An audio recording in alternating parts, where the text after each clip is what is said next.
Face का बात कहीं फंसा हुआ नहीं क्या है। तेजस्वी मुख्यमंत्री वो होंगे? क्लियर है। हमारे महागठबंधन के लोग नेता माननीय प्रतिपक्ष के नेता तेजस्वी प्रसाद यादव को चुने हैं। अभी भी हमारे सम्मानित नेता हैं। कांग्रेस पहले पैर खींच रही थी, ये कह रही थी कि हम मतलब अभी सीएम फेस पर बात नहीं करेंगे। आप कह रहे हैं कि तेजस्वी यादव ही हमारे नेता होंगे। नहीं, वो तो क्लियर है, उसमें कहे कोई बुराई नहीं है। नमस्कार, मैं मनीष और आप देख रहे हैं दर्श न्यूज। बीपीएससी टीआरई 3 के अभ्यर्थी अब विद्यालय आवंटन का इंतजार कर रहे हैं। आपको बता दें कि 9 मार्च को बिहार के मुख्यमंत्री नीतीश कुमार ने सभी अभ्यर्थियों को जो सफल हुए हैं उन्हें नियुक्ति पत्र जो है दे दिया, लेकिन अभी तक विद्यालय आवंटित नहीं किए गए हैं। इसी मुद्दे पे बात करेंगे। हमारे साथ मौजूद हैं भारतीय कम्युनिस्ट पार्टी के विधायक सूर्यकांत पासवान जी। कैसे देखते हैं टीआरई 3 का नियुक्ति पत्र जो है 9 मार्च को बांट भी दिया गया, 1.5 महीने हो गए, अभी तक विद्यालय आवंटित नहीं किया गया है। देखिए, ये तो सरकार की विफलता है। हम लोग जब महागठबंधन की सरकार में थे तो जब भी नियुक्ति पत्र देने की बात होती थी, लोग सफल अभ्यर्थी चाहे जिस भी विभाग का, उनको समय से नियुक्ति पत्र मिल जाता था, आवंटित जगह भी मिल जाता था। आज काफ़ी ये दुखद बात है, 1.5 महीनों से हमारे तमाम सफल अभ्यर्थी आज इंतज़ार कर रहे हैं। आखिर मामला क्या है? तो लगता है किसी न किसी रूप में ये भ्रष्टाचार की बू आ रही है। हो सकता है जो पदाधिकारी इसमें इन्वॉल्व है। सरकार ने तो नियुक्ति पत्र दे दिया, अब ये लोग आवंटित विद्यालय नहीं कर रहे हैं, कॉलेज नहीं कर रहे हैं, तो कहीं न कहीं लगता है अब हम लोग तो लड़ाई के मैदान में हैं, लड़ाई लड़ते हैं, सदन से सड़क तक उनकी आवाज़ को हमने उठाया, तब आज उनको नियुक्ति पत्र मिला है और आज उनको जगह नहीं मिल रहा है।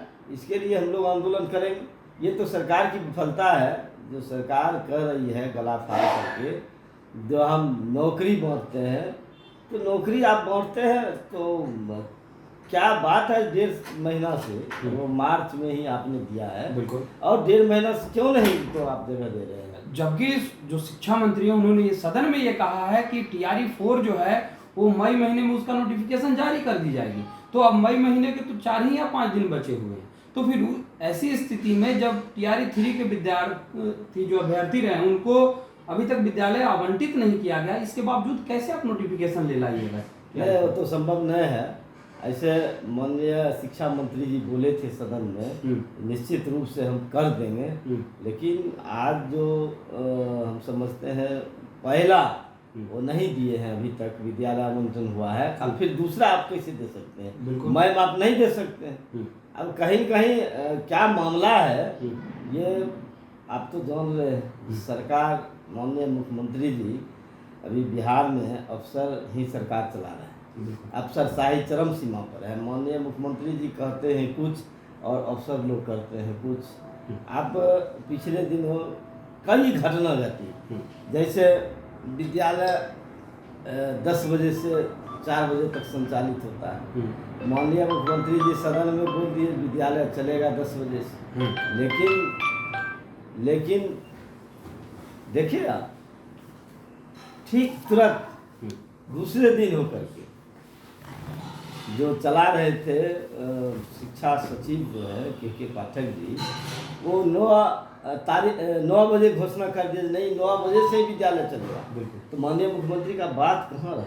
जबकि सदन में उठाए थे वो सवाल, नहीं सदन में कई माननीय सदस्य उठाए थे जो 10 बजे से 4 बजे तक विद्यालय चलनी चाहिए, ये 9 बजे से 5 बजे कर दी।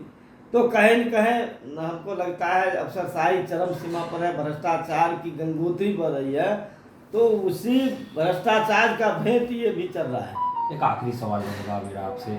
लगातार कई दौर की बैठक जो है बिहार महागठबंधन के तमाम शीर्ष नेतृत्वकर्ताओं के बीच हो गई, अभी तक सीएम फेस पर बात बनी है या नहीं बनी है? कहाँ पेच फंसा हुआ है? देखिए, वो तो बैठक में तय होगा।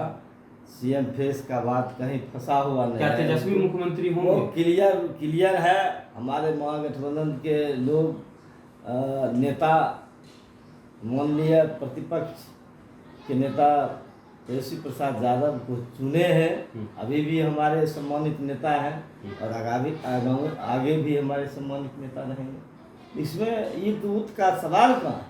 कहीं कुछ सवाल नहीं। लेकिन कांग्रेस पहले पैर खींच रही थी, ये कह रही थी कि हम मतलब अभी सीएम फेस पर बात नहीं करेंगे, अभी चुनाव को देख रहे हैं प्रमुखता से, उसके बाद डिसाइड होगा कि कौन मुख्यमंत्री हो सकते हैं।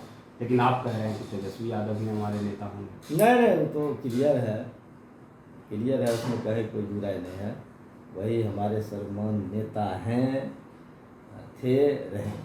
अब अगर बात की जाए सीटों की, तो क्या लगता है 2020 में जितनी सीटें मिली उससे अधिक का डिमांड रहेगा कि उतना पे ही संतुष्ट फिर होंगे आप लोग? नहीं, हम लोगों का डिमांड अधिक रहेगा। हम लोग अधिक सीट का दावा करेंगे।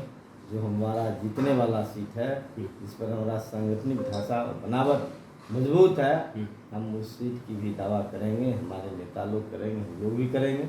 अधिक से अधिक सीट पर हम लेफ्ट के लोग लड़ेंगे, भारतीय कम्युनिस्ट पार्टी लड़ेंगे, भारतीय कम्युनिस्ट पार्टी लड़ेंगे और माले के लोग लड़ेंगे। सारे सीट पर हम लोग सम्मानजनक विचार होगा और सीट भी हम लोगों को मिलेगा सम्मान में। इसमें कहीं कोई बुराई नहीं है, कहीं उसमें लोचा नहीं है, कहीं महागठबंधन की तरफ से और हम लोगों की तरफ से कहीं कोई प्रॉब्लम नहीं है। हम लोग एकदम मजबूती के साथ इस बार 2025 का चुनाव लड़ेंगे और भाजपा रूपी राक्षस को बिहार से हम लोग बनाएंगे।